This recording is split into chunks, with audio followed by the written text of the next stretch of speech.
আজকে আমরা দেখুন আমাদের কাছে অনেক রকম ব্যাটারি নিয়ে রেখেছি এখানে সাজিয়ে।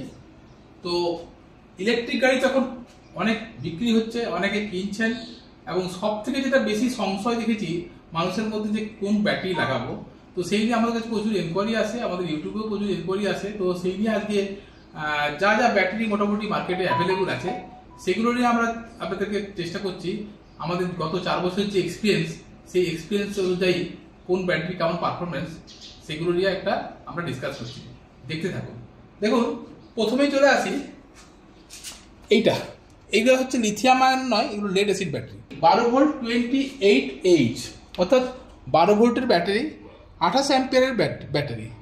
তো এই ব্যাটারি কিন্তু অনেক দিন ধরেই কিন্তু ব্যাটারি গাড়িতে ইউজ হচ্ছে।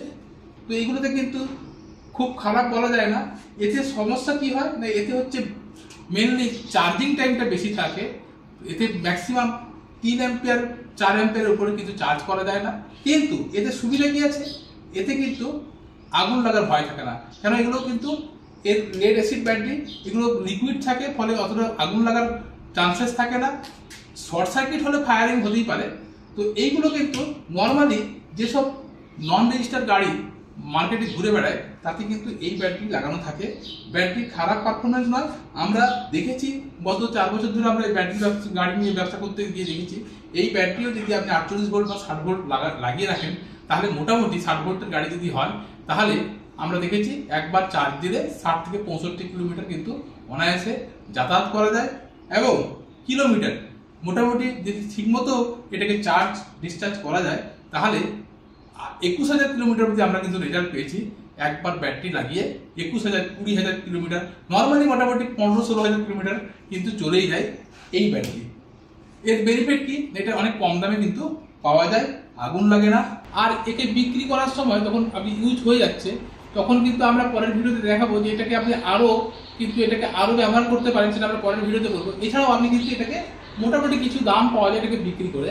আর অসুবিধা কি আছে, এগুলো এক একটার ওজন পড়ছে আপনি 7 কেজির কাছাকাছি।